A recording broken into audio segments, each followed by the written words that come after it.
स्वागत है साथियों आपका एग्रींस क्लासेस के डिजिटल प्लेटफॉर्म पे। अपन आज एक महत्वपूर्ण फसल का अध्ययन करेंगे, गन्ना की फसल। तो साथियों आपसे निवेदन है कि एग्रींस क्लासेस से हमारा यूट्यूब चैनल है उसको आप अधिक से अधिक सब्सक्राइब एवं लाइक करें, ताकि जो भी क्लासेस इंपॉर्टेंट क्लास होती है जिनसे एग्जाम में ज़्यादा क्वेश्चन आने की संभावनाएं होती है वो हमारे एग्रींस क्लासेस के ऐप के साथ हम यूट्यूब के चैनल पर भी शेयर करते हैं, ताकि ज़्यादा से ज़्यादा लोगों को इसका बेनिफिट मिल सके।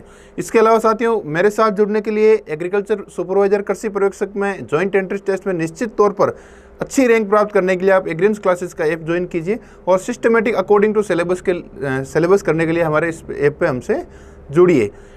आज अपन एक महत्वपूर्ण फसल का अध्ययन करेंगे, नकदी फसलों के अंदर गन्ना की फसल का। शुगर केन की नाम से लग रहा है शुगर यानी कितनी मीठी है, यानी शक्कर कितनी मीठी होती है।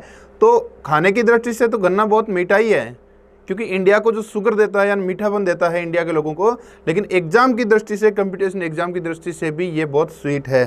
तो आइए साथियों इस फसल का अपन अध्ययन करते हैं। नकदी, पहले तो ये पूछते हैं नकदी फसलें या कैश क्रॉप क्या होती है। अपन पहले भी अध्ययन कर चुके हैं जब गंवार की फसल का अध्ययन किया था। देखो, तेल वाली फसलों का उद्देश्य, तिलहनी फसलों का उद्देश्य होता है तेल प्राप्त करना, दलहनी फसलों का किसान का उद्देश्य होता है दाल प्राप्त करना, अनाज वाली का अनाज प्राप्त करना। लेकिन जिन फसलों का उगाने का उद्देश्य किसान का यह हो कि इसका घरेलू उपयोग, डोमेस्टिक उपयोग न होकर व्यावसायिक उद्देश्य के लिए उगाई जाती है, वो नकदी फसलें होती है, जैसे गन्ना, गंवार, कपास, तंबाकू, आलू। तो अपने सिलेबस में कृषि पर्यवेक्षक में कौन कौन सी है? गन्ना व गंवार। गंवार का अपन अध्ययन कर चुके हैं, अब है गन्ना। तो आइए साथियों इसका अध्ययन करते हैं। देखो, काफी इंपॉर्टेंट फसल है। हो सकता है कुछ टीचर आपको इतनी फास्ट पढ़ाए या 3 या 4 स्लाइड में पढ़ा दे, आपको लगता है सर इजीली याद हो गई, लेकिन हम थोड़ा लेंथी पढ़ा रहे हैं, टू द पॉइंट पढ़ा रहे हैं, ताकि एक भी क्वेश्चन एग्जाम से बाहर नहीं जाए। अब है वैज्ञानिक नाम। गन्ना को पहले बोलते हैं शुगर केन। वैज्ञानिक नाम, साइंटिफिक नेम, गन्ने का वैज्ञानिक नाम है सेकेरम ओपिसिनेरम। कौन से गन्ने का? जो अपन आगे अध्ययन करेंगे। गन्ना अलग अलग प्रकार का होता है, Saccharum barberi, Saccharum sinense, Saccharum officinarum. कौन सा नोबल केन होता है वो अपन आगे अध्ययन करेंगे। अभी है वैज्ञानिक नाम क्या है? सेकेरम ओपिसिनेरम। कुल का मतलब होता है किसी फसल की फैमिली कौन सी है, तो इसकी फसल कौन सी है? ग्रेमेनी या पोएसी। उत्पत्ति स्थल यानी गन्ने का ओरिजिन प्लेस कहाँ माना गया है? इंडिया में, भारत में। 2n बराबर कितने हैं? 80। कौन से में? सेकेरम ओपिसिनेरम में। परागण यानी पोलिनेशन। परागण का मतलब आप सब जानते हो, पुष्प के नर भाग से परागकणों का पुष्प के मादा भाग यानी वर्तिकाग्र तक जाना पोलिनेशन या परागण कहलाता है। और इसमें होता है पर परागण यानी क्रॉस पोलिनेशन। Cross pollination. गन्ने का जो पुष्पक्रम होता है वो एरो होता है। गन्ने का पुष्पक्रम क्या होता है? Arrow, ARRO। और इस एरो का खिलना यानी पुष्पक्रम का खिलना एरोविंग कहलाता है, बीज कैरियोप्सिस। तो गन्ना या शुगर केन, वैज्ञानिक नाम सेकेरम ओपिसिनेरम, कुल ग्रेमेनी या पोएसी। उत्पत्ति कहाँ मानी गई है? भारत में। 2n यानी नंबर ऑफ क्रोमोसोम कितने हैं? गुणसूत्रों की संख्या 80। परागण पर परागण यानी क्रॉस पोलिनेशन। एरो यानी इसके पुष्पक्रम को बोलते हैं, पुष्पक्रम के खिलने को एरोविंग। ये गन्ना का एक इमेजिनरी डायग्राम है। सबसे ऊपर वाले भाग में यहाँ एरोविंग होती है, पुष्पक्रम खिलता है। अब है गन्ना एक C4 पौधा है। कौन सा है? C4। जैसे C3 पौधे, C4 पौधे, केम प्लांट। तो आपको ये याद रखना, जो ग्रेमेनी कुल के पौधे होते हैं ना, एक ट्रिक है, ग्रेमेनी कुल के वो पौधे हैं, ग्रेमेनी कुल के, जैसे ये भी एक ग्रेमेनी कुल का पौधा है। ग्रेमेनी कुल के वो पौधे जिनकी हाइट कम होती है, यानी जिनकी हाइट कम होती है, जैसे गेहूं की हाइट कम होती है, जौ की कम होती है, तो वो C3 है। जिनकी हाइट ज़्यादा होती है, जैसे मक्का की हाइट ज़्यादा होती है, लंबाई अधिक होती है, जवार की लंबाई अधिक होती है, बाजरा की अधिक होती है, गन्ना की अधिक होते हैं, तो वो सब क्या होते हैं? C4। तो गन्ना की भी हाइट ज़्यादा क्या है? C4। इस ट्रिक से आपको इजीली याद रह जाएगा। अब है रूट सिस्टम यानी जड़ सिस्टम, जड़ तंत्र। रूट यानी जड़। गन्ने में सामान्य इतना याद रखना, कंपटीशन एग्जाम की दृष्टि से 2 प्रकार की जड़ें होती है, सेट रूट और शूट रूट। सेट रूट्स और शूट रूट्स। रूट्स यानी जड़ 2 प्रकार की होती है। जो सेट रूट्स होती है वो टेम्पोररी होती है, अस्थायी रूप से होती है, और जो परमानेंट जड़ें होती है वो कौन कौन सी होती है? Shoot roots. तो क्वेश्चन नॉर्मली ये आ सकता है, जो गन्ना की परमानेंट जड़ें होती है, स्थायी रूप से जड़ होती है, वो कौन सी होती है? Shoot roots. और जो टेम्पोररी होती है, अस्थायी होती है, वो सेट रूट्स होती है। अब है, मैंने हर एक क्वेश्चन डाला है कि ताकि एग्जाम में कोई भी क्वेश्चन बाहर नहीं जाए, हर छोटा से छोटा क्वेश्चन। जैसे जो गन्ना, शुगर केन जो शब्द है गन्ना, ये संस्कृत भाषा के माँ शर्करा शब्द से बना है। क्वेश्चन भी आ चुका है एग्जाम में कि जो संस्कृत भाषा के किस शब्द से इसकी उत्पत्ति मानी गई है, तो माँ सरकारा शब्द से। किस शब्द से? ये इतना सा माँ सरकारा शब्द से इसकी उत्पत्ति मानी गई है। एक शक्करा जो शब्द है वो संस्कृत का है। चीनी होती है ना, शक्कर जो बनती है शुगर केन से, चीनी, और वो जो चीनी शब्द है ना, ये संस्कृत भाषा के शक्करा से बना है, जिसका अर्थ होता है शक्कर। ठीक है, जो चीनी शब्द, चीनी है ना, जो शक्कर होती है, अपन चीनी खाते हैं, शुगर खाते हैं, वो संस्कृत भाषा के शक्करा शब्द से बना है, जिसका अर्थ है शक्कर यानी शुगर। सिकंदर 1126 में जब भारत आया था, कब?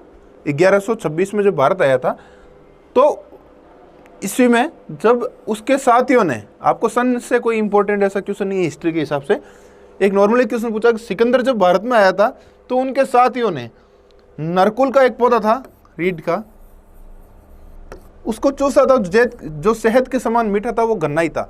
यानी सिकंदर जब भारत में आया था, उसके साथियों ने एक नरकुल, जंगली पौधा था नरकुल, उसको चूसा था। असलियत में वो क्या, एक गन्ना ही, एक तरह का शुगर केन ही था। अब है गन्ना, ये क्वेश्चन बहुत इंपॉर्टेंट है। देखो साथियों, विश्व में अधिक कहाँ होते हैं? भारत में। हर फसल का अपन अध्ययन करते हैं, विश्व में अधिक कहाँ होते हैं, भारत में अधिक कहाँ होते हैं, राजस्थान में अधिक होते हैं, हर फसल का। लेकिन विश्व में अधिक गन्ना कहाँ होता है? ब्राजील में। इस क्वेश्चन का इतना ही नहीं बनता, इस क्वेश्चन के बारे में ये भी पूछता है कि कौन से देशों में अवरोही क्रम में, आहारोही क्रम में बताइए, गन्ने का उत्पादन में अधिक, सबसे अधिक किस देश में, उससे कम किस देश में, क्वेश्चन आता है। तो गन्ना विश्व में सर्वाधिक किस देश में होता है? ब्राजील में। उससे कम भारत में, उससे कम क्यूबा में, उससे कम चीन में। तो ये एक इनका सीरियल है कि सबसे अधिक ब्राजील में, फिर भारत में, फिर क्यूबा में, चीन में। ये आपको सीरियल एजिट याद रखना है। भारत का चीनी उत्पादन में यानी शक्कर उत्पादन में कितना योगदान है? 15%। यानी विश्व की जितनी शुगर प्रोडक्शन होता है उसका 15% भारत का योगदान है। जिसे विश्व में अधिक ब्राजील में होता है, वैसे भारत में अधिक गन्ना उत्पादन कहाँ होता है? उत्तर प्रदेश में, यानी यूपी में अधिक होता है। राजस्थान में कहाँ अधिक होता है? जैसे विश्व में ब्राजील में, भारत में, उत्तर प्रदेश में, तो राजस्थान में कहाँ अधिक होता है? क्षेत्रफल की दृष्टि से बूंदी में, उत्पादन की दृष्टि से गंगानगर, श्री गंगानगर में। लेकिन साथियों, उत्पादन के जो डाटा होते हैं, एरिया के डाटा होते हैं, हमेशा बदलते रहते हैं। एग्जाम से पहले आपको न्यू डाटा अवेलेबल कराए जाएंगे। ये तो था उत्पादन। एक होता उत्पादकता, यानी प्रति हेक्टर औसत एवरेज कम जमीन में अधिक उत्पादन कहाँ होता है? विश्व में उत्पादकता पेरू देश की अधिक, उत्पादन तो ब्राजील में, लेकिन उत्पादकता यानी कम जमीन के हिसाब से कितनी अधिक पैदावार होती है प्रति हेक्टर, तो उत्पादकता इसकी पेरू में है 115 टन प्रति हेक्टर तक। उत्पादकता यानी प्रोडक्टिविटी, प्रोडक्शन नहीं, प्रोडक्टिविटी। उत्पादन का मतलब होता है प्रोडक्शन, उत्पादकता मतलब प्रोडक्टिविटी, यानी प्रति हेक्टर उत्पादन का अधिक होता है। प्रोडक्टिविटी कहाँ है अधिक? गन्ना की पेरू देश में। वो तो थी विश्व स्तर पर उत्पादकता, लेकिन भारत में कौन से राज्य की उत्पादकता, प्रोडक्टिविटी ज्यादा है? तमिलनाडु। जबकि गन्ना अधिक कहाँ होता है? उत्तर प्रदेश में। लेकिन प्रति हेक्टर उत्पादकता, प्रोडक्टिविटी पूछी जाए तो तमिलनाडु में 52 टन प्रति हेक्टर तक। जो क्यूबा देश है उसको चीनी का कटोरा कहते हैं। किसका? चीनी का, शुगर का कटोरा कहते हैं। गन्ना से संबंधित 3 संस्थान हैं, SBI, IISR, ISRI। नाम मिलते जुलते हैं, ध्यान रखना। SBI मतलब शुगर केन ब्रीडिंग इंस्टीट्यूट, गन्ना प्रजनन संस्थान, शुगर केन ब्रीडिंग इंस्टीट्यूट, गन्ना प्रजनन संस्थान कहाँ है? कोयम्बटूर और Tamil Nadu. IISR Indian institute of sugar cane research, भारतीय गन्ना अनुसंधान संस्थान कहाँ है? लखनऊ में। कहाँ है? लखनऊ, उत्तर प्रदेश में। इंडियन शुगर रिसर्च इंस्टीट्यूट, भारतीय शक्कर अनुसंधान संस्थान कहाँ है? कानपुर, यूपी में, उत्तर प्रदेश में। ये जब अपने संस्थानों वाला चैप्टर पढ़ा था उसमें भी अध्ययन कर चुके हैं। SBI यानी गन्ना प्रजनन संस्थान कोयम्बटूर में, sugar cane breeding institute. IISR यानी भारतीय Indian institute of sugar cane research यानी भारतीय गन्ना अनुसंधान संस्थान लखनऊ में। Indian sugar research institute ISRI भारतीय शक्कर अनुसंधान संस्थान का है, कानपुर, यूपी में। शक्कर में सबसे ज्यादा योगदान किसका है? तो अधिक गन्ना से होती है, फिर चुकंदर से होती है, शुगर पाम से। यानी सर्वाधिक जो शक्कर या चीनी उत्पादन है वो गन्ना से होती है, उसके बाद में चुकंदर से, उसके बाद में शुगर पाम से। यानी अधिक शक्कर गन्ना से मिलती है, उसके बाद में शुगर। ऐसा नहीं गन्ना में कितने % होती है ना, अधिक उत्पादन किससे होता है? गन्ना से, फिर चुकंदर से, फिर शुगर पाम से। भारत में सबसे ज्यादा शुगर मिल है, यानी चीनी मिल है। शुगर मिले मतलब चीनी उत्पादन वाली मिलें कहाँ अधिक है? उत्तर प्रदेश में। आए दिन आप एग्जाम में पढ़ते हो कि चीनी मिलों में जो गन्ना का किसानों का जो पेमेंट है उसका इश्यू आता रहता था, आपको याद रह जाएगा दिमाग में। मिलें कहाँ है अधिक है? उत्तर प्रदेश में। अब गन्ना और चुकंदर, क्योंकि चुकंदर यानी शुगर बीट, गन्ना यानी शुगर केन, और चुकंदर यानी शुगर बीट, इन दोनों में एक कंपैरिजन रूप में अपन स्टडी करते हैं कि इससे शक्कर कितनी प्राप्त होती है और उसमें शक्कर रिकवरी यानी परसेंटेज के रूप में कितनी प्राप्त होती है। तो इसमें शक्कर 6 से 10% और गुड़ 8 से 10%, जबकि चुकंदर में शक्कर 10 से 12 और गुड़ प्राप्त नहीं होता है। सुक्रोज कितना होता है? इसमें 14 से 17 के बीच में, इसमें 18 से 21% के बीच में। इसकी अवधि 1 वर्ष, यानी गन्ना 1 वर्ष तो इससे अधिक भी होता है, क्योंकि 1 साल, 8 साल और रेटूनिंग लेते हैं तो अगली साल भी होती है, पेडी लेते हैं तो, जबकि ये 6 माह की। ये लवणीय भूमि में उपयुक्त उगाया जा सकता है, ये अनुपयुक्त है ना नहीं उगाया जा सकता है। तो मेनली जो है शक्कर 6 से 10, गुड़ 8 से 10, सुक्रोज 14 से 17, जबकि अवधि 1 वर्ष, जबकि चुकंदर में शक्कर 10 से 12, सुक्रोज 18 से 21 और अवधि 1 वर्ष की जगह 6 माह है। अब गन्ना का जो रस होता है, गन्ने का जो जूस होता है, उसमें 77 से 83% तक वाटर होता है। क्या होता है?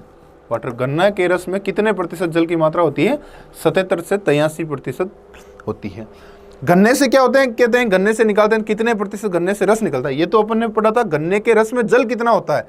77 से 83। लेकिन ऐसे पूछ जाए गन्ने से रस कितना प्राप्त होता है, तो वो डिपेंड करता है 2 तरीके से।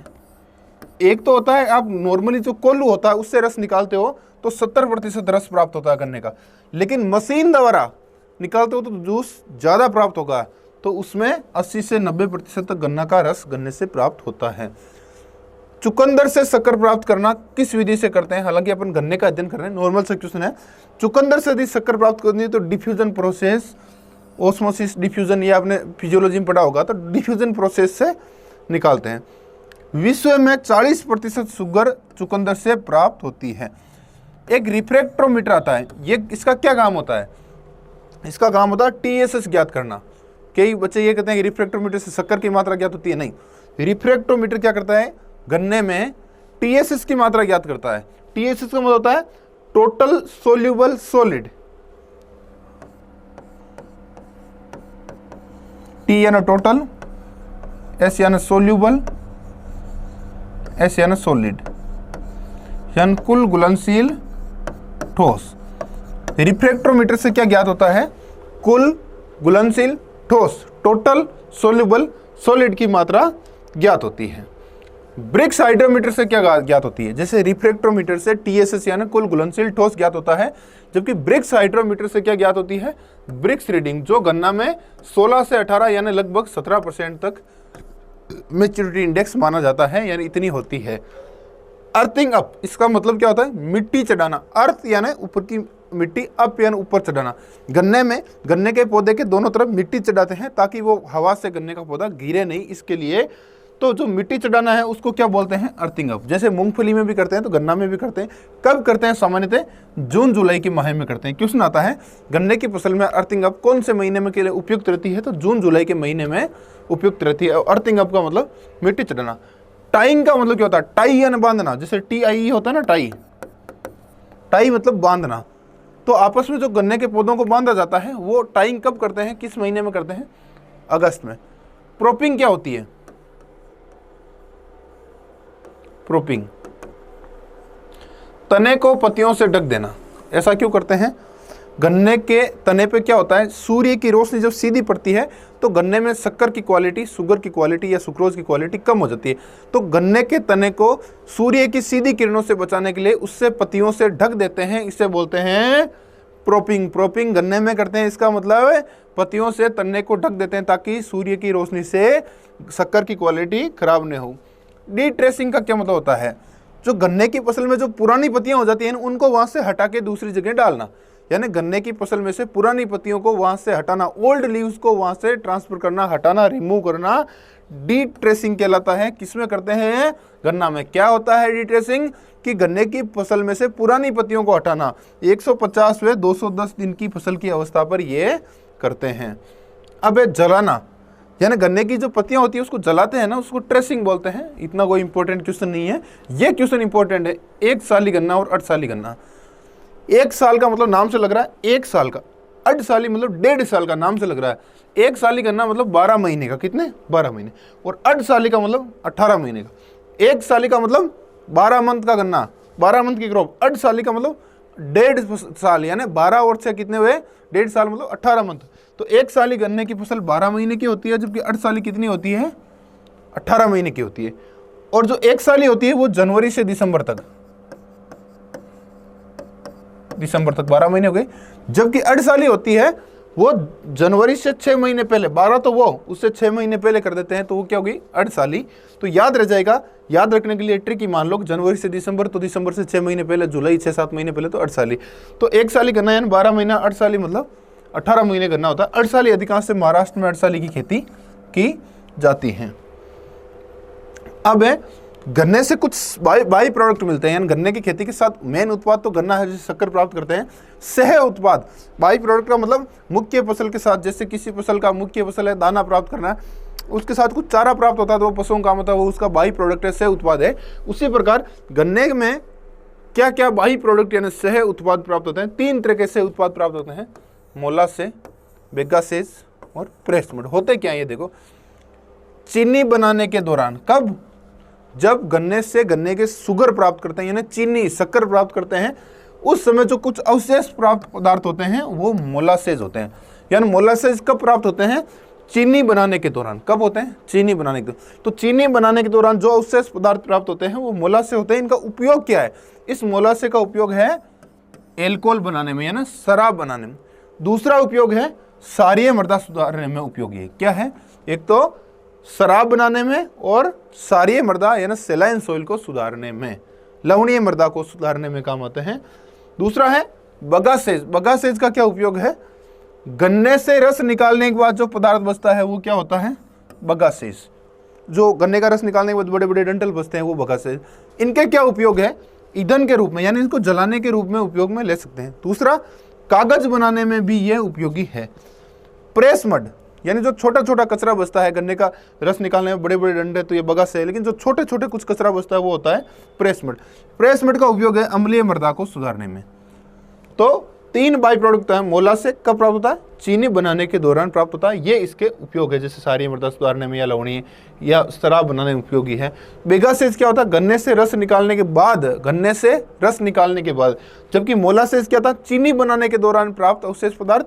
जबकि बगासेस है गन्ने से रस निकालने के बाद बचा पदार्थ। इसका उपयोग ईंधन में उपयोगी है और कागज बनाने में उपयोगी है। प्रेस मड क्या है, अम्लीय मृदा को सुधारने में उपयोगी होता है। तो इनके अलग अलग उपयोग है और ये अलग अलग सह उत्पाद है, यानी बाई प्रोडक्ट है, जो गन्ना के मुख्य प्रोडक्ट न होकर बाई प्रोडक्ट माना जाता है। अब है सहकारी शुगर मिल कहाँ थी, पहली सहकारी शुगर मिल। सहकारी मतलब कोऑपरेटिव सेक्टर की, कोऑपरेटिव शुगर मिल, यानी पहली कोऑपरेटिव शुगर मिल कहाँ थी, केशोरायपाटन में। ये कहाँ है, बूंदी में। बूंदी कहाँ है, राजस्थान में। ये राजस्थान के बारे में अध्ययन कर रहे हैं। प्रथम शुगर मिल यानी औसतन फर्स्ट शुगर मिल क्या है, फर्स्ट शुगर मिल किसको माना जाता है, first sugar mill Bhopal Sagar जो चित्तौड़गढ़ में है। प्रथम निजी शुगर मिल, ये तो थी प्रथम शुगर मिल। प्रथम निजी शुगर मिल मतलब प्राइवेट सेक्टर की पहली कौन सी सील दी, यानी first private sector sugar mill कौन सी, कहाँ है, कहाँ बनी थी, गंगानगर में, श्री गंगानगर में। तो पहली कोऑपरेटिव या सहकारी शुगर मिल केशोरायपाटन बूंदी में बनी थी। और प्रथम sugar mill, first sugar mill कब बनी थी, भोपाल सागर जो चित्तौड़गढ़ में है।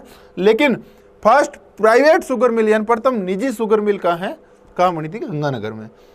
एक होता है सेकेरोमीटर, जैसे अपन ने पढ़ा था ना, रिफ्रैक्टोमीटर का काम था TSS ज्ञात करना, कुल घुलनशील पदार्थ। इसके अलावा अपन ने पढ़ा था ब्रिक्स हाइड्रोमीटर का उपयोग था, ब्रिक्स हाइड्रोमीटर का ब्रिक्स रीडिंग याद करना। इसी प्रकार सेकेरीमीटर का काम क्या है, शक्कर के घोल में शक्कर की मात्रा मापना।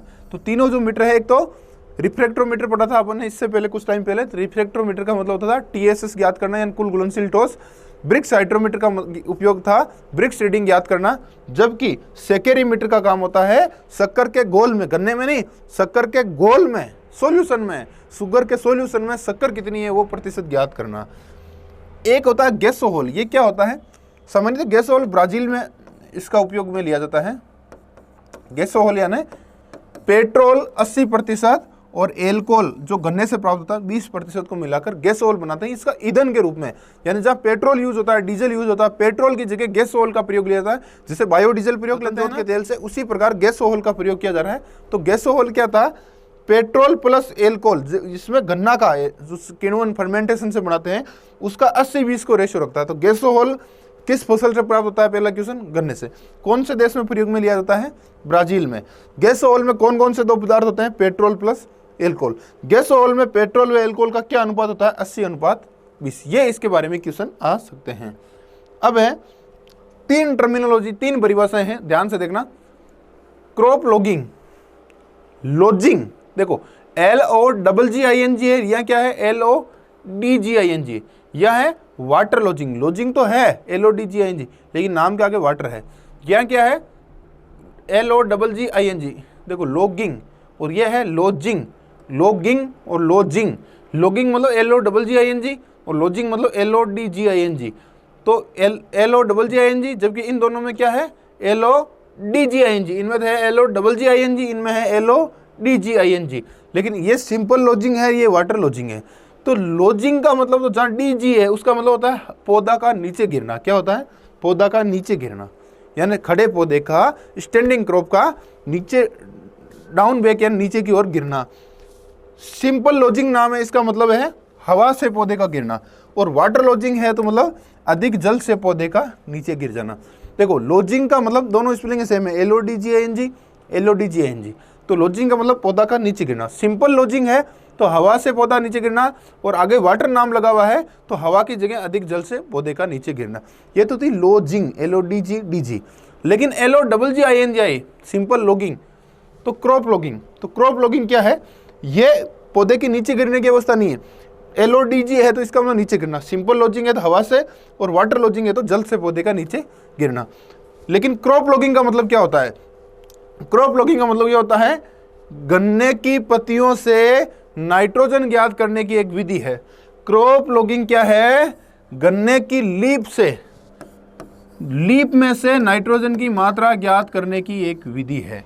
यह हवाई देश में अपनाई गई थी, और इसकी खोज HF क्लीमेंट ने की थी। तो क्वेश्चन ऐसा आ सकता है, लॉगिंग क्या होती है? क्रॉप लॉगिंग, गन्ने की पत्तियों से नाइट्रोजन की मात्रा क्या करना।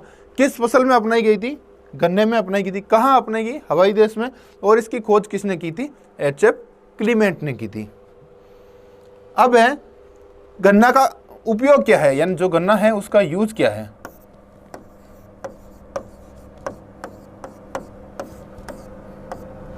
यूज क्या है, यानी नॉर्मली यूज का मतलब किस किस में अधिकतर, मेनली किस किस में उपयोग में ले रहे हैं। जितना गन्ना है उसका 50% तो शक्कर बनाने में उपयोग है, 30% गुड़ बनाने में, 20% एल्कोहल। बाकी उपयोग नगण्य है, माइनर के रूप में है।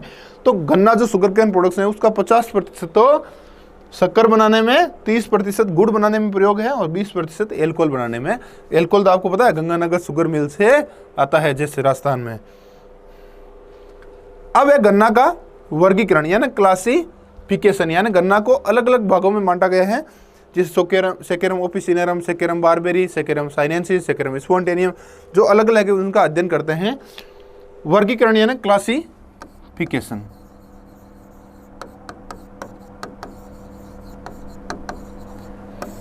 पहला है सेकेरम ओपिसिनेरम। इंपॉर्टेंट है क्योंकि अपन ने जब गन्ने की फसल स्टार्ट की अध्ययन, वहाँ उसका नाम भी वैज्ञानिक नाम सेकेरम ओपिसिनेरम पड़ा, क्योंकि मेनली इसी की खेती होती है इंडिया में। सेकेरम ओपिसिनेरम जिसको नोबल कैन बोलते हैं। क्या बोलते हैं? Noble cane. तो नोबल कैन का वैज्ञानिक नाम क्या है? सेकेरम ओपिसिनेरम। नोबल कैन की खोज किसने की थी? TS वेंकटरमन। क्या है? इसलिए इसको शुगर कैन विजार्ड भी कहा जाता है। किसने खोज की थी? TS वेंकटरमन। देखो TS वेंकटरमन। इसलिए जो Maharana Pratap university of agriculture and technology Udaipur है, उसकी एक कॉलेज है राजस्थान कॉलेज ऑफ एग्रीकल्चर, उसके जब उसकी एक हॉस्टल है बॉयज हॉस्टल, उसका नाम है TSV। वो इनके नामकरण पे हुआ एक संस्थान टाइप में। तो सेकेरम ओपिसिनेरम यानी नोबल कैन किसको कहते हैं? सेकेरम ओपिसिनेरम को। इसकी खोज किसने की थी? TS वेंकटरमन ने। इसमें 2n बराबर यानी नंबर ऑफ क्रोमोसोम कितने होते हैं? 80। और इसकी उत्पत्ति न्यू गिनी देश में मानी गई थी। क्या है? सेकेरम ओपिसिनेरम को नोबल कैन कहते हैं। इसकी खोज TS वेंकटरमन ने की थी, इसलिए इसको शुगर कैन विजार्ड कहा जाता है। इसमें गुणसूत्रों की संख्या 80 होती है, 2n बराबर 80। उत्पत्ति न्यू गिनी में मानी गई है। इसकी विशेषता ये होती है, देखो एक तो ये चेविंग पर्पज के लिए, चबाने के जो गन्ना खाने में काम होता है उसमें ये अच्छा रहता है। भारत में मुख्यतः कौन सा गन्ना उगाया जाता है? सेकेरम ओपिसिनेरम। यानी भारत में मुख्यतः कौन सा गन्ना उगाया जाता है? सेकेरम ओपिसिनेरम। जबकि ये नोबल कैन है, इसको भारतीय गन्ना नहीं कहते हैं, लेकिन भारत में उगाया कौन सा गन्ना जाता है ज़्यादा? सेकेरम ओपिसिनेरम। इसमें जूस अधिक होता है, रेस से कम होते हैं, ये ध्यान रखना। जूस अधिक वे रेस से कम तथा मोटा, यानी इसकी थिकनेस ज़्यादा होती है। जूस अधिक रेस से कम वे मोटा, यानी इसकी थिकनेस अधिक होती। अब सेकेरम ओपिसिनेरम के आगे करने हैं। अब इसमें क्या पढ़ा था? सेकेरम ओपिसिनेरम जूस अधिक वे रेस से कम वे मोटा, जूस अधिक रेस से कम। इससे जस्ट उल्टा, सेकेरम बारबेरी और सेकेरम साइनेंसिस में जूस कम हो जाएगा और रेस से अधिक हो, जबकि उनमें जूस अधिक था, इनमें क्या है? जूस कम। उनमें रेस से कम था, इसमें रेस से अधिक है। वो सेकेरम ओपिसिनेरम मोटा था, थिकनेस था, जबकि ये क्या है? पतले। तो सेकेरम ओपिसिनेरम से जस्ट विपरीत, उनमें जूस अधिक था, रेस से कम थे, वे मोटा था, जबकि इसमें जूस कम है, वे रेस से अधिक है तथा दोनों ही पतले हैं। जब दोनों में तीनों चीजें सेम है, बारबेरी और साइनेंस में जूस कम, रेस से अधिक, पतला पतला, तो डिफरेंस क्या है? डिफरेंस यही कि ये पतले के साथ, यानी पतला मतलब थिन, मोटा यानी थिक, थिक और थिन, तो ये क्या है? थिन यानी पतला है। पतले के साथ क्या है? डिफरेंस क्या है? ये ड्वार्फ है। क्या है? ड्वार्फ यानी बोलना है। जबकि ये क्या है? थिन तो है ही है, लेकिन उसके साथ क्या है? लॉन्ग यानी लंबा है, ड्वार्फ नहीं है। सेकेरम बारबेरी को भारतीय गन्ना कहते हैं, इंडियन कैन कहते हैं। इंडियन शुगर कैन किस गन्ना को बोलते हैं? सेकेरम बारबेरी को बोलते हैं। जबकि भारत में उगाया कौन सा गन्ना अधिक जाता है? Noble cane, Saccharum officinarum. और सेकेरम साइनेंसिस को बोलते हैं चाइनीज गन्ना। क्या बोलते हैं? चाइनीज गन्ना। सेकेरम स्पॉन्टेनियम को जंगली गन्ना बोलते हैं, इससे गन्ना की नोबल कैन की उत्पत्ति मानी जाती है, इसलिए सेकेरम स्पॉन्टेनियम कौन सा है? जंगली गन्ना का क्या नाम है? Saccharum spontaneum.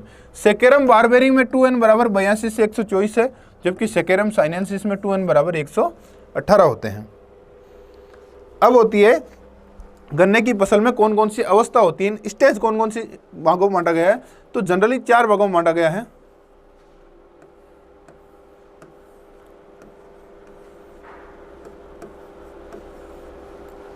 कौन कौन सी? अंकुरण, दूसरी बडवार या ग्रोथ, बडवार या ग्रोथ स्टेज, तीसरी परिपक्व अवस्था यानी मैच्योरिटी स्टेज। क्या है? मैच्योरिटी। तीसरी, चौथी एरोविंग। जर्मिनेशन, दूसरी बडवार, ग्रोथ, तीसरी मैच्योरिटी एंड परिपक्वता, चौथी एरोविंग। देखो फॉर्मेटिव और ग्रैंड दोनों अवस्थाओं को सम्मिलित रूप से बडवार में माना गया है, लेकिन इसको फिर 2 भागों में बांटा बडवार को, एक तो फॉर्मेटिव और ग्रैंड।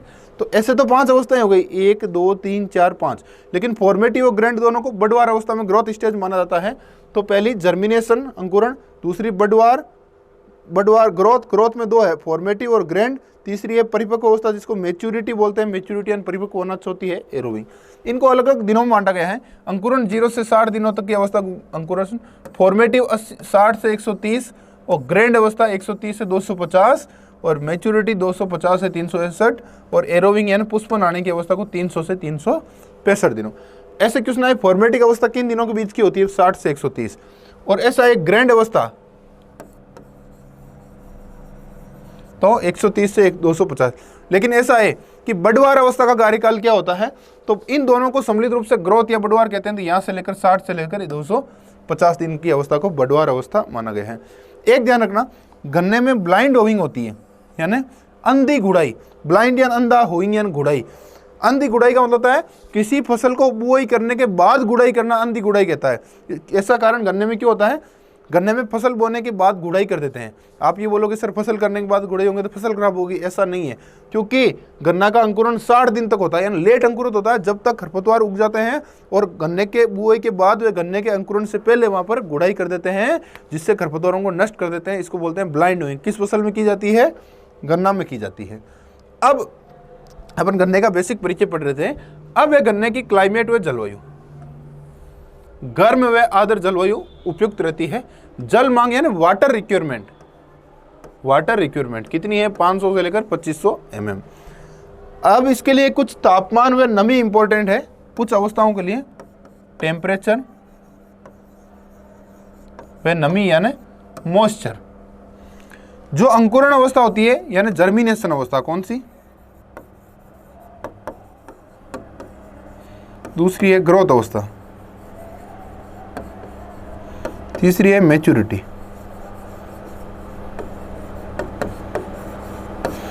अंकुरण अवस्था 25 से 30 डिग्री सेल्सियस, ग्रोथ अवस्था में कितना तापमान चाहिए? 32 से 37 डिग्री सेल्सियस, मैच्योरिटी अवस्था में 25 से 30 डिग्री सेल्सियस तापमान की आवश्यकता होती है।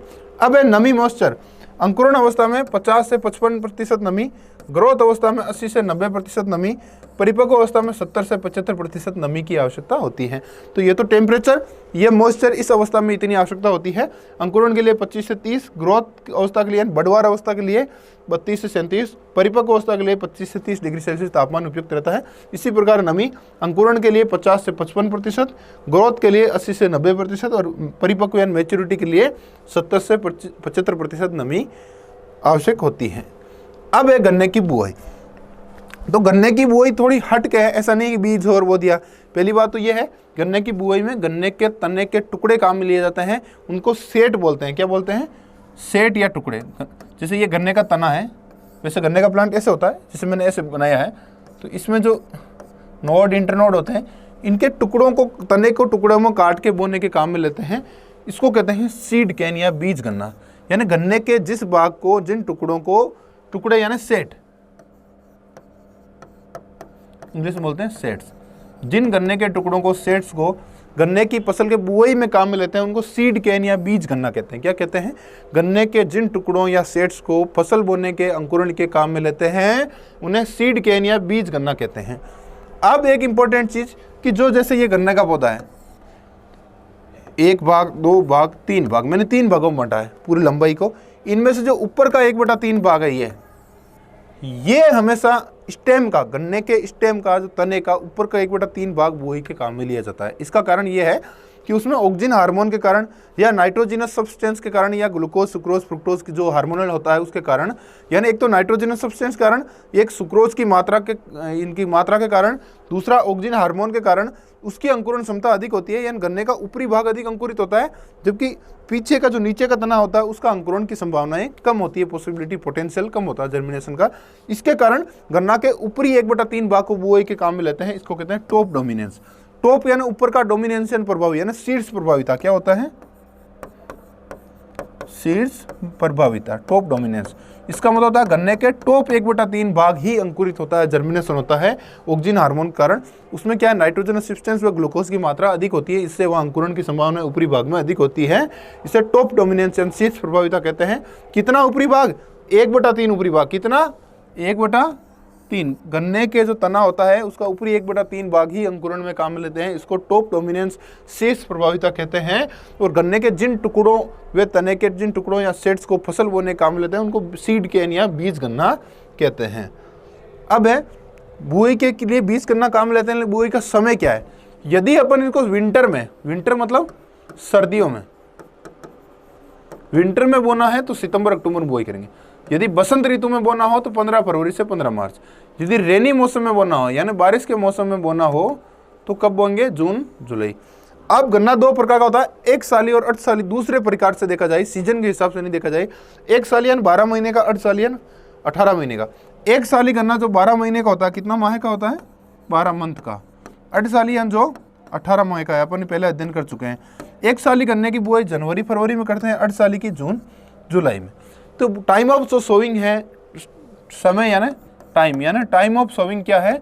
सर्दी में बोना हो तो सितंबर अक्टूबर, बसंत ऋतु में बोना हो तो 15 फरवरी से 15 मार्च, बारिश के मौसम में बोना हो तो जून जुलाई। एक साली गन्ने की बुआई जनवरी फरवरी में करते हैं। सीधा क्वेश्चन आता है, 8 साली गन्ने की बुआई जून जुलाई में करते हैं। अब सीड रेट यानी बीज दर क्या काम लेते हैं? हालांकि अपन को पता है कि गन्ना में बीज काम में नहीं लेके क्या कर लेते हैं? टुकड़े काम में लिए जाते हैं, सेट, टुकड़े या सेट। जिन टुकड़ों या सेट को बुआई के काम में लेते हैं उनको सीड कैन या बीज गन्ना बोलते हैं। अब जो टुकड़े होते हैं वो 3 प्रकार के होते हैं। 3 अंक वाले, 1 अंक वाले टुकड़े, 3 अंक वाले टुकड़े, 2 अंक वाले टुकड़े, 1 अंक वाले टुकड़े। कली का, अंक का मतलब टेक्निकल भाषा में कलिका बडेड, यानी 3 बडेड, 2 बडेड और 1 बडेड यानी सिंगल बडेड। क्या है? 1 या सिंगल बडेड, यानी जिस गन्ने के टुकड़े में 1 आंख हो, 3 आंख हो, 2 आंख हो या 1 आंख हो, यानी 3 कलिका हो या 2 कलिका हो, 1 कलिका। आंख देसी भाषा में बोलते हैं, कलिका या बडेड टेक्निकल भाषा में बोलते हैं। तो गन्ने के जो टुकड़े काम लेते हैं वो 3 प्रकार के होते हैं, 3 कलिका वाले, 2 कलिका वाले, 1 कलिका वाले, यानी 3 आंख वाले, 2 आंख वाले, 1 आंख वाले। यदि 3 आंख वाले गन्ने के टुकड़े काम में लिए जाए बुए के, तो 35 से 40,000 या 30 से 40,000 टुकड़े या सेड्स प्रति हेक्टर बुआई में काम में लेते हैं। यदि 2 आंख वाले टुकड़े काम में ली जाए तो संख्या बढ़ा दी जाती है 50 से 55,000, क्योंकि इसमें आंखें अधिक होती है, बडेड होती है और कलिका से ही अंकुरण होता है नए पौधे का। लेकिन 1 आंख वाला ले हो तो 1,25,000 लेना है। ऐसा सिंपल क्वेश्चन नहीं आता इसमें कि गन्ने की सीड रेट क्या है। ऐसे क्वेश्चन आएगा कि 3 बडेड या 3 आंख वाले गन्ने के टुकड़े बुआई के काम में लेते हैं, बीज दर कितनी है? 35 से 40,000 टुकड़े या सेट प्रति हेक्टर। 2 आंख वाले काम में लेना तो मात्रा बढ़ जाएगी 50 से 55,000। 1 आंख वाला काम में लेना हो तो 1,25,000, यानी 1 हेक्टर में कम से कम 1.25 लाख आंखें के लगभग जाती कलिकाएं होनी चाहिए। 3 कलिका वाला है तो 35 से 40,000, 2 कलिका वाला है तो 50 से 55,000, 1 कलिका वाला गन्ना का टुकड़ा है तो 1,25,000। दूसरा है जो गन्ने की बुआई के टुकड़े काम में लेते हैं वो नॉर्मली 10 से 12 माह पुरानी फसल क्या होनी चाहिए। कितने पुरानी? ऐसा नहीं कि 1 महीने की फसल है उसके टुकड़े लेके आप अंकुरों ने काम लिए, कम से कम वो 10 से 12 माह पुरानी फसल के टुकड़ों को हमेशा अगली फसल के बोने के लिए काम में लेना चाहिए। यदि ये तो थी संख्या के आधार पर प्रति हेक्टर, और वजन के आधार पर बीज दर पूछी जाए तो इसका वजन होता है 60 से 70 क्विंटल प्रति हेक्टर, जबकि 60 से 70 क्विंटल प्रति हेक्टर। लेकिन जो क्वेश्चन है वो आज तक ऐसा क्वेश्चन कभी वजन के आधार पर नहीं पूछा जाए, क्योंकि गन्ना वजन इसलिए डिफरेंस हो सकता है, गन्ना कितना मेच्योर्ड है या कौन सी वैरायटी का गन्ने का तना मोटा होता है, थिक होता है, थिन होता है, उसके आधार पर डिफरेंस होता है। इसलिए इसका बीज दर का संख्या के आधार पर, नंबर्स के आधार पर क्वेश्चन आता है। लेकिन नंबर के आधार पर कंफ्यूज करने के लिए सीधा क्वेश्चन ऐसे पूछते हैं, गन्ने की बीज दर क्या है, सीड कितने टुकड़े काम लिए थे प्रति हेक्टर। कोष्टक में लिखा होता है 3 आंख, 2 आंख, 1 आंख, यानी 3 बडेड, 2 बडेड, 1 बडेड। तो आपको अलग अलग याद रखना, 3 बडेड की कितनी संख्या लेते हैं, 2 बडेड या 2 कलिका वाले कितनी लेते हैं, 1 आंख या सिंगल बडेड की संख्या कितनी लेते हैं प्रति हेक्टर।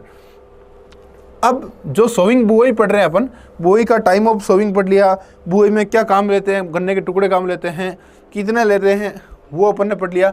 अब ये गन्ने का बीजोपचार यानी सीड ट्रीटमेंट किससे करते हैं। बीजोपचार यानी गन्ने को बोने से पहले सीड का ट्रीटमेंट किस रसायन से करते हैं, बीज उपचार किससे करते हैं। देखो, गन्ने की एक मुख्य बीमारी होती है लाल सड़न यानी रेड रोट, रेड या लाल, रोट या सड़न। आगे अपन गन्ने की बीमारियां पढ़ेंगे, उसमें इसका विस्तार से अध्ययन करेंगे, इसके सिम्टम कैसे होते हैं। ये बीमारी गन्ने में बहुत ज़्यादा होती है। इस बीमारी में क्या होता है, गन्ने का तना अंदर से लाल रंग का हो जाता है, सड़ जाता है। इससे बचने के लिए एगेलोल या एरिटोन से सीड बीज उपचार करते हैं। एगेलोल लेना हो तो 0.5%, एरिटोन लेना हो तो 0.25% के घोल से बीज उपचार करते हैं।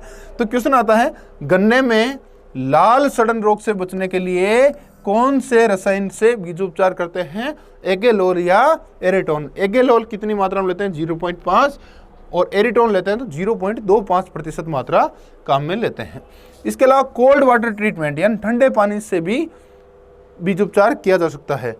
लेकिन ये इंपॉर्टेंट है, हॉट वाटर ट्रीटमेंट यानी गर्म जल में गन्ने का बीज उपचार करना। गर्म जल में कैसे, गर्म जल में कैसे, जैसे कि 30 से 40 मिनट तक 52 डिग्री सेल्सियस गर्म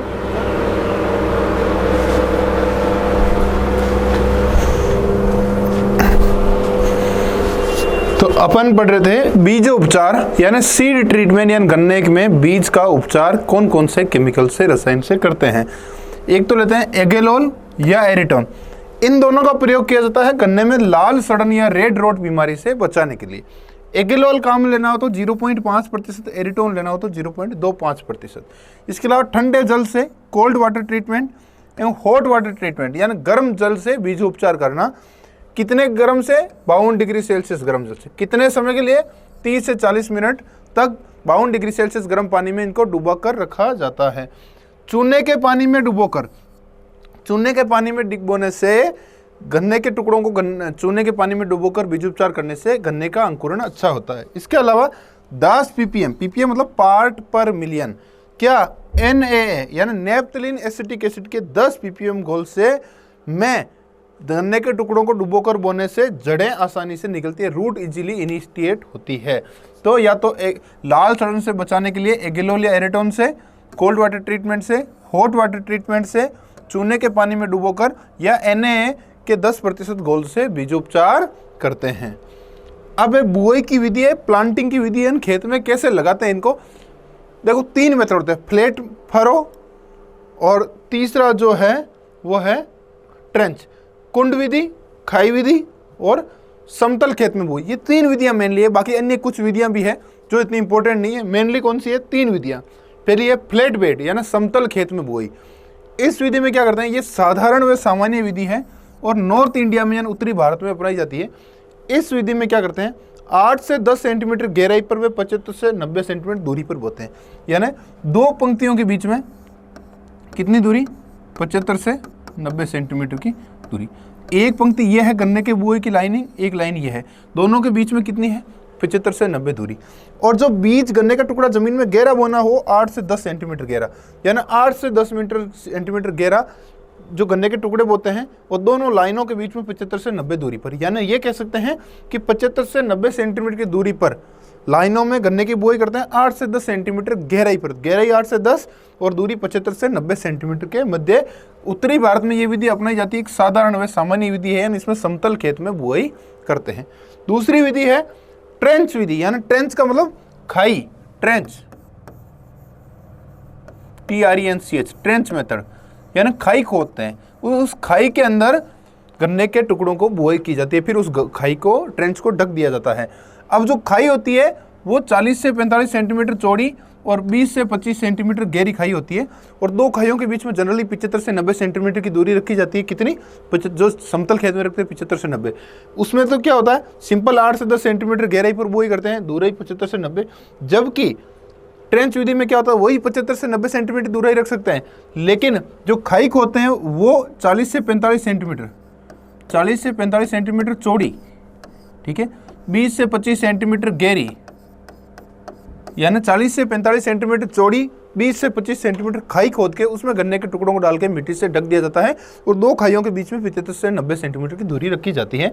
ये कोस्टल एरिया, कोस्टल मतलब समुद्र तट वाले क्षेत्रों में अधिक अपनाई जाती है। तीसरी है कुंड विधि, यानी जैसे कपास में करते हैं अपन, मक्का में करते हैं, फरो एंड रिच मेथड करते हैं, उससे कुंड यानी बीच की ढलान ऊपर होती है, इसमें 90 सेंटीमीटर की दूरी, फिर 15 से 20 सेंटीमीटर गहराई रखी जाती है, और कुंड बनाए जाते हैं, फरो बनाए जाते हैं, कुंड के ऊपर इनकी बुआई की जाती है। सबसे उपयुक्त विधि है और उत्तर व दक्षिणी भारत में अपनाई जाती है। तो 3 विधियां, समतल खेत में बुआई 8 से 10 सेंटीमीटर गहराई पर और 75 से 90 सेंटीमीटर की दूरी पर। दूसरी खाई विधि, और उस खाई की होती है 40 से 45 सेंटीमीटर चौड़ी और 20 से 25 सेंटीमीटर गहरी खाई बनाई जाती है। तीसरी कुंड, यानी कुंड बनाकर उस पर बुआई की जाती है, और इसमें 90 सेंटीमीटर की दूरी पर 15 से 20 सेंटीमीटर गहराई पर बुआई की जाती है। अन्य कुछ विधियां भी है जो इतनी इंपॉर्टेंट नहीं है, जैसे पारता मेथड है, जिनमें 3 बडेड सेट यानी 3 आंख वाले जो गन्ने के टुकड़े होते हैं, सेट, 3 बडेड यानी 3 आंख वाले सेट यानी गन्ने के टुकड़े रिज के ऊपर या धोरियों के ऊपर वो ही करते हैं, और वो 45 डिग्री के एंगल पर करते हैं। ये इतनी इंपॉर्टेंट नहीं है, मैं बता देता हूँ नाम आपको इनके। विंटर नर्सरी सिस्टम, WNS, ये भी गन्ना के एक बुआई का तरीका है। ये ISR लखनऊ ने डेवलप किया था। किसने? ISR लखनऊ ने। इस विधि में जो सेट रेट होती है 50 से 70 क्विंटल प्रति हेक्टर सेट बुआई के काम लेते हैं इस विधि से।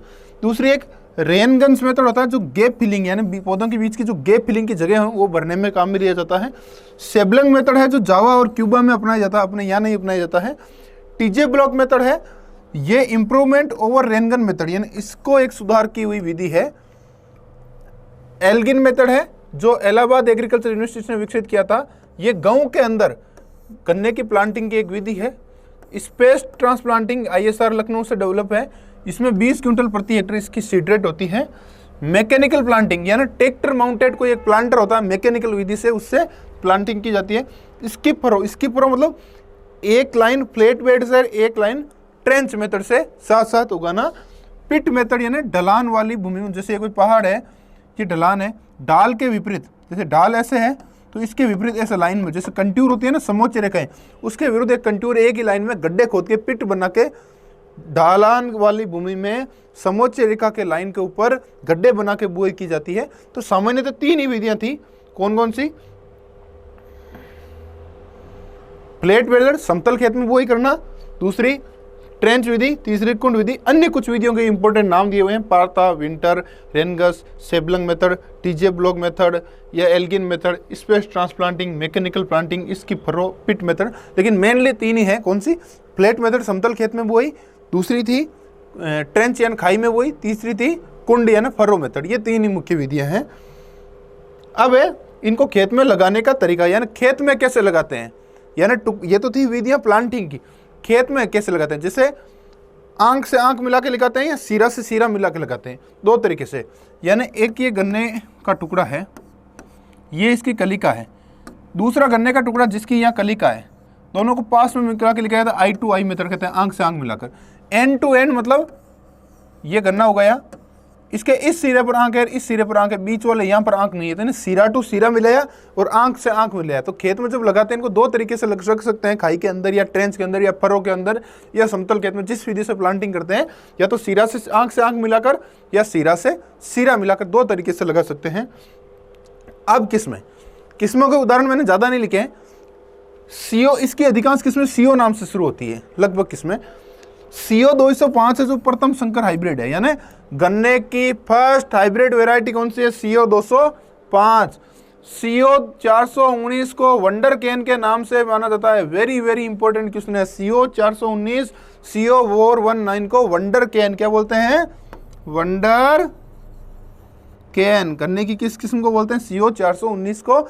और सीओ 205 है जो प्रथम संकर वेराइटी है, प्रथम हाइब्रिड वेराइटियां हैं। गन्ने की सिंचाई, इरिगेशन।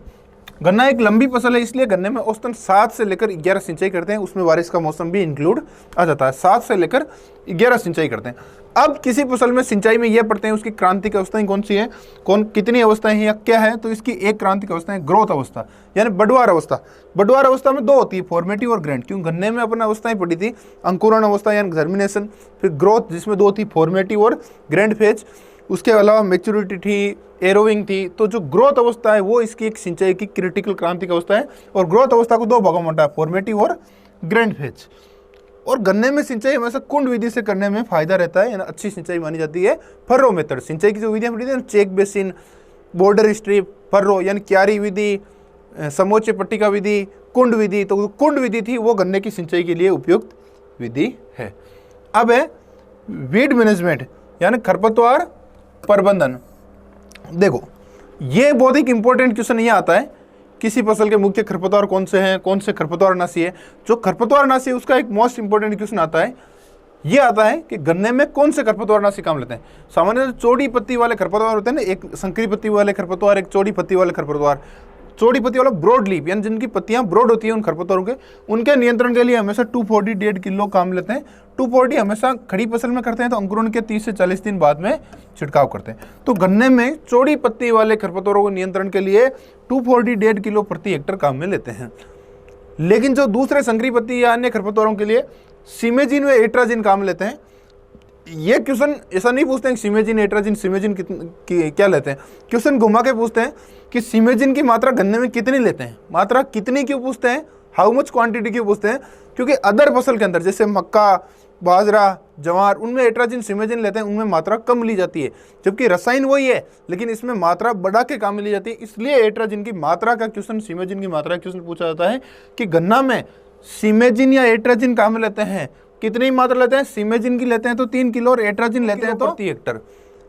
कब लेते हैं? बुआई के बाद में अंकुरण से पहले, और ये भी बुआई के बाद अंकुरण से पहले। क्योंकि खरपतवारनाशियों में हर्बिसाइड में ये तो आपको पता हो गया कौन से खरपतवार बुआई से पहले लेते हैं काम में, कौन से बुआई के बाद में अंकुरण से पहले, कौन से खड़ी फसल में लेते हैं।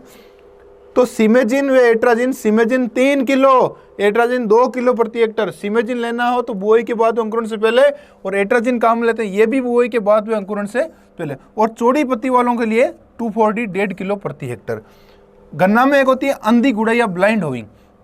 ये क्या होता है, गन्ने की खेत में प्लांटिंग करने के बाद, फसल लगाने के बाद गुड़ाई करते हैं। आप बोलोगे सर फसल गुड़ाई के बाद करोगे, फसल नष्ट क्यों नहीं होती है?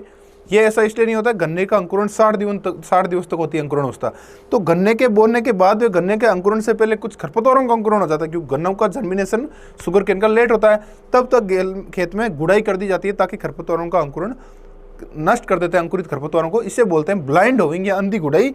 ये 1 वीक आफ्टर प्लांटिंग यानी गन्ने की फसल लगाने के 1 सप्ताह के बाद की जाती है। अब गन्ने की परिपक्वता को पहचानने का समय कैसे पता लगेगा कि भाई गन्ने का तना है वो मैच्योर हो गया है ना, वो उसकी कटाई कर लेनी चाहिए। जूस के लिए या शुगर के लिए कैसे पता लगाएंगे, यानी उसकी मैच्योरिटी के क्या सिम्टम है, यानी मैच्योरिटी के क्या इंडेक्स है, यानी गन्ना मैच्योर हो गया, मैच्योरिटी के इंडेक्स किसको माने, मैच्योरिटी के सिम्टम किसको माने, कैसे पहचाने। तो गन्ने की मैच्योरिटी का पता लगाने के लिए, परिपक्वता का पता लगाने के लिए राइपनिंग का, यानी गन्ने का राइपन यानी परिपक्व पकाव आ गया नहीं आ गया, इसका पता लगाने के क्या तरीके। पहला है पत्तियों का रंग पीला बन जाता है, यानी जब गन्ना पक जाता है तो लीफ क्या हो जाती है, येलो हो जाती है। पत्तियां क्या ग्रीन की जगह क्या हो जाती है, लीफ येलो हो जाती है। और जो इंपॉर्टेंट पॉइंट है वो है ब्रिक्स रीडिंग का, 16 से 18 के मध्य आ जाती है, यानी एवरेज कितनी आ जाती है, 17। और ब्रिक्स रीडिंग ब्रिक्स हाइड्रोमीटर से नापते हैं, अपन ने पहले पढ़ा था। तो गन्ने की ब्रिक्स रीडिंग 17 आ जाती है, कब, जब गन्ना परिपक्व होता है। तो एक तो गन्ने की लीफ होती है जो येलो होने लग जाती है, पत्तियां पीली पड़ने लग जाती है, ब्रिक्स रीडिंग 17 हो जाती है। तीसरा सिम्टम यह है परिपक्वता का कि दूर से देखने पर शक्कर चमकने लगती है। धूप के अंदर गन्ने के तने को देखा जाए तो उसमें शक्कर, चमकती हुई शक्कर दिखाई देती है। चौथा है Fehling test. Fehling test glucose की मात्रा ज्ञात करते हैं, ग्लूकोज की मात्रा 0.5 से कम होनी चाहिए। अगला है तने से मेटालिक साउंड, यानी धात्विक आवाज, यानी गन्ने के चिमटे से मारने पर ऐसा लगना चाहिए किसी धातु की यानी मेटल की आवाज आ रही है, और मेटल की या धातु की आवाज गन्ना परिपक्व होने के पश्चात ही आती है। तो परिपक्वता पहचानने का क्या क्या सिम्टम है, लीफ का रंग येलो हो जाता है, पत्तियां पीली पड़ जाती है, ब्रिक्स रीडिंग 17 हो जाती है, दूर से देखने पर शक्कर चमकने लगती है तने में, ग्लूकोज की मात्रा 0.5 से कम होनी चाहिए, और तने से मेटालिक साउंड आनी चाहिए। एक गन्ने की कटाई के समय जो ब्रिक्स अनुपात है वो 0.9 से 1 होना चाहिए। अब है गन्ने को पकता है लेकिन अलग अलग समय पर, कोई गन्ने का पौधा कब पका, कोई कब पका। गन्ने के जो पौधे होते हैं उनको एक साथ यूनिफॉर्म राइपनिंग के लिए, यूनिफॉर्म एक ही समय पर राइपनिंग मैच्योरिटी के लिए क्या करना चाहिए, तो एक रसायन आता है बालसेरिया। जो बालसेरिया रसायन आता है वो 4 से 5 किलो प्रति हेक्टर 6 से 8 सप्ताह जल्दी पका देता है फसल को, यानी बालसेरिया का छिड़काव करते हैं 4 से 5 किलो प्रति हेक्टर। तो जब फसल पकनी होती है उससे 6 से 8 सप्ताह जल्दी फसल का पकाव होता है।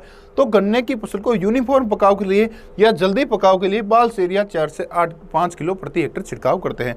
इसके अलावा पोलोरिस और सोडियम मेटासिलिकेट है, उससे उसके स्प्रे करने से जूस सुक्रोज की मात्रा बढ़ जाती है। तो गन्ने में यूनिफॉर्म या एक साथ परिपक्वता के लिए यानी 6 से 8 सप्ताह जल्दी पकाने के लिए बालसेरिया की 4 से 5 किलो प्रति हेक्टर छिड़काव करते हैं, जबकि जूस सुक्रोज की मात्रा बढ़ाने के लिए पोलेरिस या सोडियम मेटासिलिकेट का छिड़काव करते हैं। अब है उपज, गन्ने की उपज कितनी होती है। एक होती है गन्ना नॉर्थ इंडिया में होता है, एक साउथ इंडिया में, उत्तरी भारत व दक्षिणी भारत। हालांकि उपज कभी फिक्स नहीं होती है, 100 से 12 भी हो सकती है, 80 से कम भी हो सकती है, एक पोटेंशियल होता है।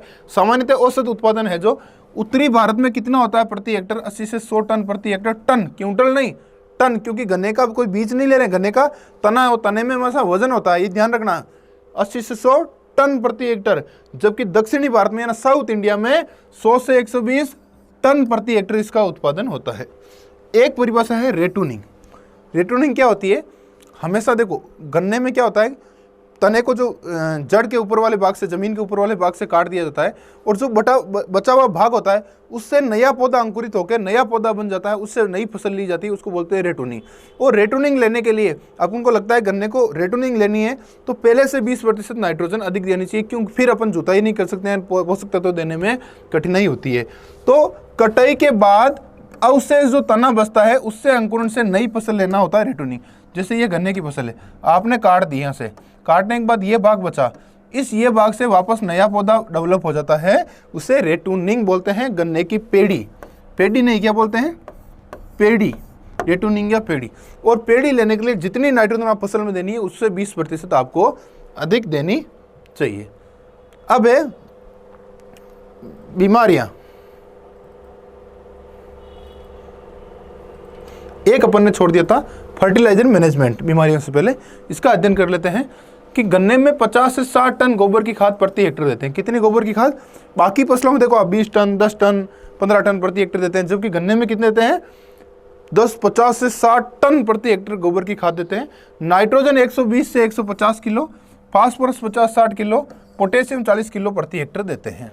यानी नाइट्रोजन 120 से 50 kilo, phosphorus 50-60 kilo, potassium 40 kilo प्रति हेक्टेयर देते हैं। हमेशा फास्फोरस और पोटास की पूरी मात्रा बुआई के समय देते हैं, फास्फोरस पोटास की बुआई के समय। लेकिन जो नाइट्रोजन की मात्रा है उसको 3 भागों में देते हैं।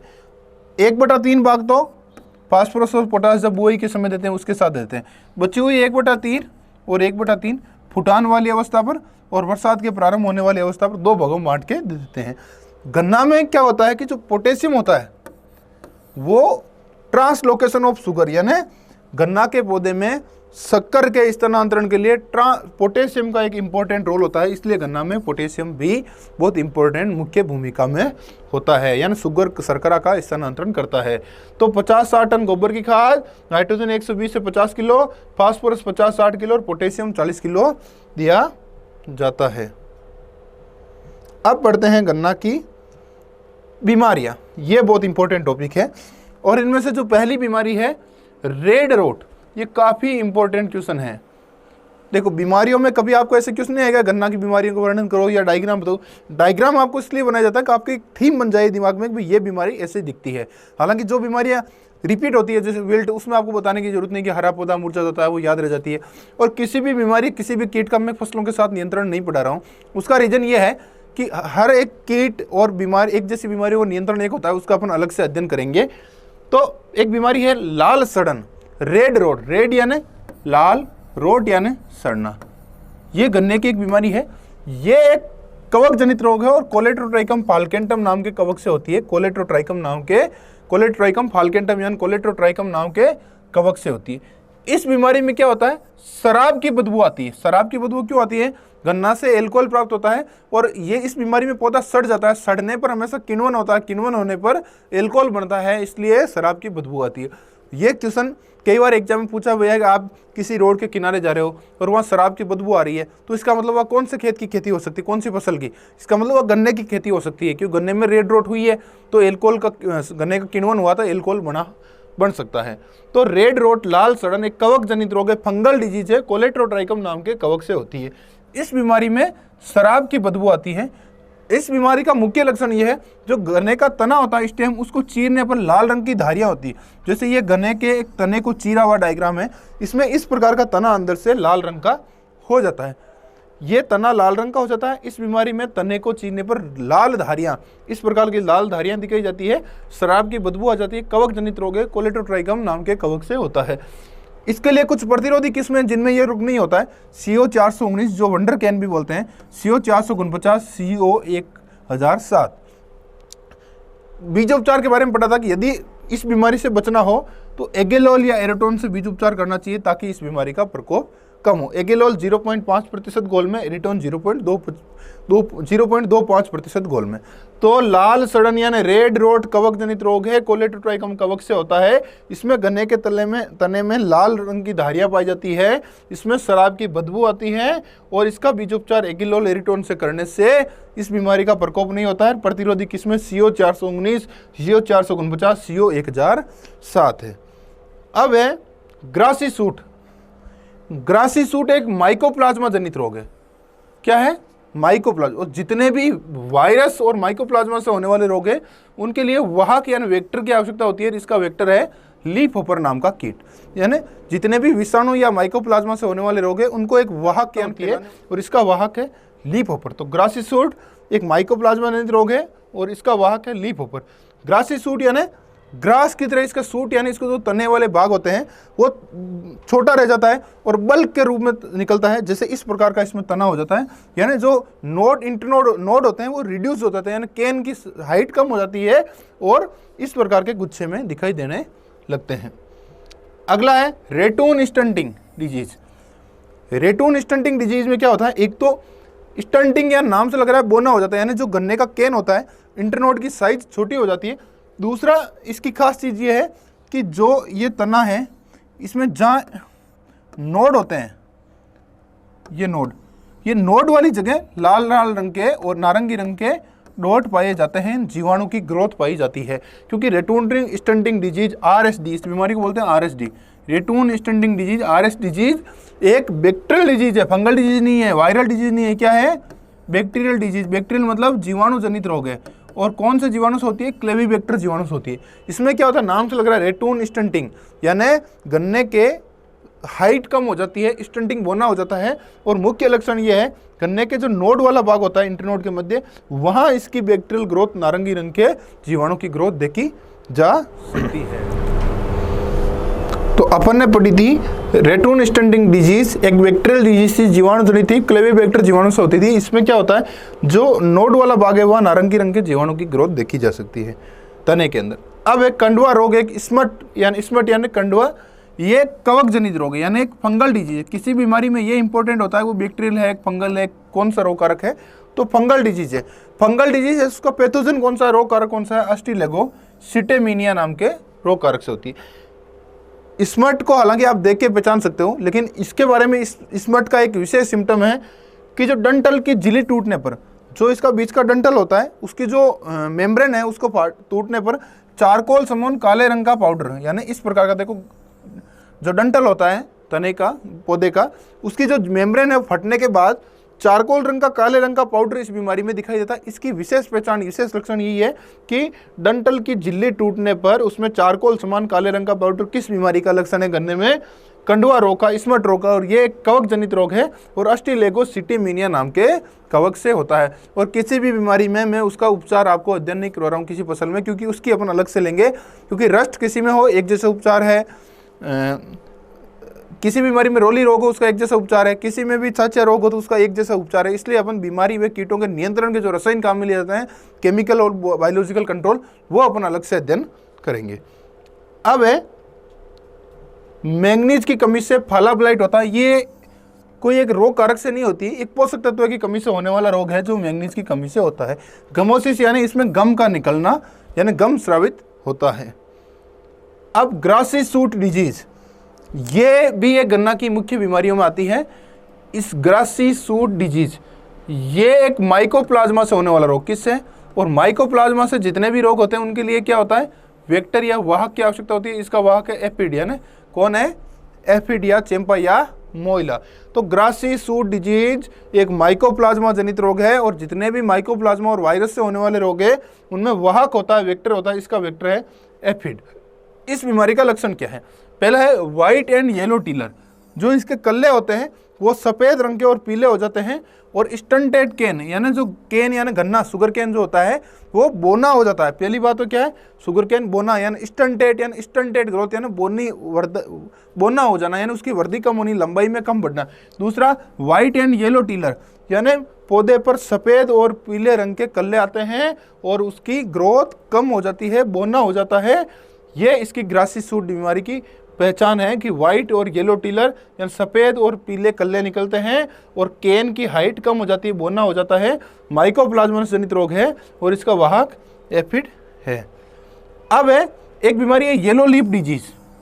येलो लीफ नाम से लग रहा है, येलो यानी पीला, लीफ यानी पत्तियाँ, यानी इसमें क्या हो जाए, जो पौधे की पत्तियाँ हो जाती है वो पीली हो जाती है।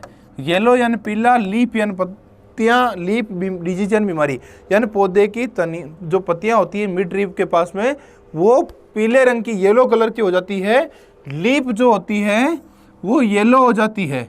स्टंटेड ग्रोथ ऑफ केन, यानी जो शुगर केन होता है उसकी लंबाई में वृद्धि कम हो जाती है। हालांकि जितने भी माइकोप्लाज्मा और वायरस जनित रोग होते हैं, वायरस जनित होते हैं, उनकी खास चीज़ होती है पीलापन होना और वृद्धि का छोटा होना, हाइट कम होना, गुंचे नुमा होना। ये किसी भी वायरस नुमा बीमारी की, विषाणु जनित रोग की एक नॉर्मल पहचान होती है। तो येलो लीफ डिजीज यानी पत्तियों में पीलापन हो जाता है, ये एक विषाणु जनित रोग है, यानी एक वायरस से होने वाला डिजीज है, यानी वायरल डिजीज है।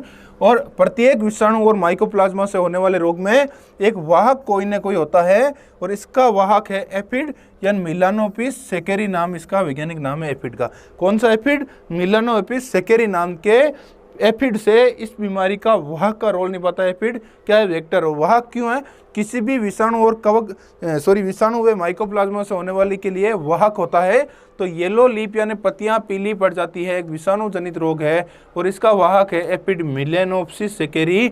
इस बीमारी में पत्तियां पीली और तने की वृद्धि बोनी हो जाती है, स्टंटेड ग्रोथ हो जाती है। अब है रस्ट यानी रोली रोग। ये एक कवक जनित रोग है। कवक यानी फंगल डिजीज है और कौन से कवक से होती है? पक्सीनिया इरेंथी नाम के कवक से होती है। रस्ट या रोली रोग एक कवक जनित रोग है और पक्सीनिया इरेंथी नाम के कवक से होती है। इस बीमारी में क्या होती है? पौधे की पत्तियां होती है, उस पर नारंगी धब्बे बन जाते, पीले व नारंगी, यानी शुरू में धब्बे क्या होते हैं? स्पॉट, येलो स्पॉट बनते हैं। शुरू में क्या होते हैं? येलो यानी पीले, स्पॉट यानी धब्बे, जो बाद में ऑरेंज रंग में बदल जाते हैं, ऑरेंज स्पॉट। इसलिए कहते हैं येलो टू ऑरेंज स्पॉट, यानी पीले से नारंगी रंग के धब्बे इसमें पौधे की पत्तियों पर पाए जाते हैं। रस्ट यानी रोली और ये कवक जनित रोग यानी फंगल डिजीज है और पक्सीनिया इरेंथी नाम के कवक से होती है। इसमें येलो टू ऑरेंज स्पॉट यानी पहले पीले रंग के फिर नारंगी रंग के धब्बे बनते हैं इस प्रकार से पत्तियों पर। अब है उक्टा विल्ट। हालांकि उक्टा से आपको नाम से पता है, उक्टा किसी फसल में फ्यूजेरियम नाम के कवक से होती है। तो विल्ट ये एक फंगल डिजीज है, कवक जनित रोग है और कौन से कवक से होता है? फ्यूजेरियम सेकेरी नाम के कवक से होता है। हालांकि उक्टा में पूरा पौधा नष्ट हो जाता है, लेकिन गन्ना एक बड़ी फसल है। इसमें प्रारंभ में क्या होती है? Yellowing and drying of leaves, यानी पत्तियां पीली पड़ती है। येलोइंग यानी पीलापन आना, ड्राइंग यानी सूखना, यानी पत्तियां पीली पड़ के सूखती है प्रारंभ में। इसका एक प्रारंभिक लक्षण है पत्तियों का पीला पड़ के सूखना। उक्टा एक कवक जनित रोग है, फ्यूजेरियम सेकेरी नाम के कवक से होता है। और जब इसमें पौधे के तने को देखा जाता है ना, तो तने में भी इस प्रकार की नारंगी रंग की या लाल रंग की या नारंगी रंग की या लाल रंग की इस प्रकार की धारियां या इस प्रकार का कलर भी पाया जाता है। और पत्तियां पीली लीफ होती है, जो पत्तियां होती है वो पीलापन आके सूखने लगती है। येलोविंग आके ड्राइंग होती है, येलोविंग यानी पीलापन, ड्राइंग यानी सूखना। तो तने में इस प्रकार का कलर देखा जाता है। इसमें पूरा पौधा भी हरी अवस्था में भी सूख सकता है। एक कवक जनित रोग है, फ्यूजेरियम सेकेरी नाम के कवक से होता है। अब एक कीट कौन कौन से है? कीटों में कभी ऐसे नहीं आएगा किसी कीट का डायग्राम बनाओ। बीमारियों में आपके एक थीम फिक्स करने के लिए माइंड में कि मुख्य मुख्य बीमारियों के लक्षण क्या होते हैं, इसलिए मैंने डायग्राम भी बनाए हैं। हालांकि ऑब्जेक्टिव एग्जाम में टू द पॉइंट आता है कि कौन सा कीट है, कौन सा उसका वैज्ञानिक नाम है, या कौन सा इसमें क्वेश्चन है, कौन सा नियंत्रण का तो चैप्टर अपन सबका अलग से पढ़ेंगे। कोई सी बीमारी हो, किसका कौन से कीट हो, तो उसका अलग से सारा फसलों के अलावा पढ़ेंगे कि कौन कौन सी बीमारियों का क्या नियंत्रण है, चूहे का क्या नियंत्रण है, भंडारण के कीटों का क्या नियंत्रण है, वो अपन सब अलग से अध्ययन करेंगे। तो कीटों में पहला है जड़ भेदक, यानी जड़ यानी रूट भेदक यानी बोर, यानी जड़ में बोर करने वाला, छेद करने वाला कीट। इसका वैज्ञानिक नाम है इमालोसेरा डिप्रेसेला। दूसरा है तना भेदक, तना यानी स्टेम, बोरर यानी भेदक, इसका नाम है चिलोइन्फस कैटेलस। ये डेड बनाता है। डेड मतलब तना के मुख्य ऊपर के भाग को खा जाता है, इसलिए उसको बोलते हैं डेड का सिम्टम होता है। एक होता है सीड्स बोरर, सीड्स यानी टॉप, बोरर यानी भेदक, स्किर को आपका निवेला, ये भी डेडर्ट बनाता है, क्योंकि ये मुख्य रूप से डेडर्ट सीड्स भेदक ही बनाता है, क्योंकि पौधे के सीड्स भाग को खाता है। तो इसमें भी और इस दोनों में डेडर्ट बनता है। मेनली सीड्स भेदक ज़्यादा डेडर्ट बनाता है। डेड हर्ट, डेड यानी मरना, हर्ट यानी हृदय, यानी तने के मुख्य भाग को खा जाता है, सीड्स भाग को, इसलिए बोलते हैं डेड हर्ट। तो जड़ भेदक रूट बोरर का नाम है इमालोसेरा डिप्रेसेला, तना भेदक का नाम है चिलोइन्फस कैटेलस और सीड्स भेदक का नाम है स्किरकोआपा निवेला। अब है एक कीट है इसमें सफेद मक्खी, उसका नाम है एल्यूरोलोबस बेरोडेंस। इसका नाम अक्सर पूछा जाता है वैज्ञानिक नाम, क्यों? क्योंकि आपके दिमाग में सफेद मक्खी आते ही एक ही प्रजाति दिमाग में याद होती है, बेमिसिया टेबेसाई, जबकि गन्ना में जो व्हाइट फ्लाई होती है, सफेद मक्खी होती है, उसका नाम है एल्यूरोलोबस बेरोडेंसिस। इसके अलावा गन्ना में एक है कीट पायरिला, जिसका मतलब लीफ माइनर, काफ़ी इंपॉर्टेंट कीट है तने का। इसका नाम है पायरिला परप्यूसिला। ये क्या करता है? पत्तियों से रस चूसकर उन पर शहद जैसा पदार्थ छोड़ देता है, जिस पर काली फफूंद बन जाती है। यानी जो गन्ने का पायरिला कीट लीफ माइनर, इसका नाम है पायरिला परप्यूसिला। ये पौधे की पत्तियों से रस चूस पर उन पर सफ़ेद, उस पर क्या होता है, शहद जैसा चिपचिपा पदार्थ छोड़ देता है, जिस पर बाद में काले रंग की फंगल डेवलप हो जाती है, फंजाई डेवलप हो जाती है। रासायनिक नियंत्रण सबको अलग से पढ़ेंगे, लेकिन इसका एक जैविक नियंत्रण भी है, इपिकार्निया मेनालेका नाम कीट से इसका जैविक नियंत्रण कर सकता है। ये रसायन ये कीट है जो इस कीट को अपना भोजन बना लेता है। कीट यानी एक जैविक नियंत्रण, क्योंकि हालांकि इसमें अलग अलग होते हैं। मैं ये भी नहीं कहूँगा कि भाई केवल कीटों से जैविक नियंत्रण होता है, एक पैराजिटॉइड पे हो सकता है या और प्रकार के जैविक नियंत्रण हो सकते हैं। इसलिए अपन क्या करेंगे, किन किन कीटों से जैविक नियंत्रण कर सकते हैं, या प्रीडेटर से कर सकते हैं, या और कोई तरीके के फंगल से होते हैं, तो अपन एक अलग से पढ़ेंगे कीटों के रासायनिक नियंत्रण, जैविक नियंत्रण, यांत्रिक नियंत्रण और आईपीएम का अलग से अपन चैप्टर पढ़ेंगे, जिसमें कीट व बीमारियों के रासायनिक, जैविक व यांत्रिक व आईपीएम से कीट व बीमारी नियंत्रण का अध्ययन करेंगे। तो एफिड, इसमें एक एफिड होता है वो मिलेनोएपिस सेकेरी नाम होता है। इसके अलावा गन्ने में सफ़ेद लट भी हो सकती है, व्हाइट ग्रब, जिसका नाम सबको याद है होलोट्रिकिया कॉन्सेनगुनिया, और दीमक या टर्माइट जिसका ओडेंटोटर्मस ओबेसस नाम है। अब एक ट्राइकोग्रामा होता है, इसके बारे में सिंपली यहाँ लिख दिया है, परजीवी कीट होता है। देखो ट्राइकोडर्मा एक फफूंद होता है, कभी नाम होता है ना ट्राइकोडर्मा। ट्राइकोडर्मा क्या होता है, एक फफूंद होता है, फंगल होता है, फंजाई, जो क्या होता है, विल्ट कंट्रोल करता है। क्या करता है, क्योंकि विल्ट का जो फ्यूजेरियम कवक होता है उसको अपना भोजन बनाता है। जबकि ट्राइकोडर्मा क्या है, एक परजीवी कीट है, ध्यान रखना। ट्राइकोग्रामा एक परजीवी कीट है, ट्राइकोडर्मा एक फंजाई है जो विल्ट को नियंत्रण करता है या और रूट बोर्न डिजीज को नियंत्रण करता है। जबकि ट्राइकोडर्मा एक परजीवी कीट है जो गन्ना भेदक, गन्ने में इसलिए बढ़ाया कि गन्ना का जो बोरर होते हैं भेदक, उनको अपना भोजन बना लेता है, उनको खा जाता है, यानी जैविक विधि से उनको नियंत्रण करता है। धन्यवाद साथियों।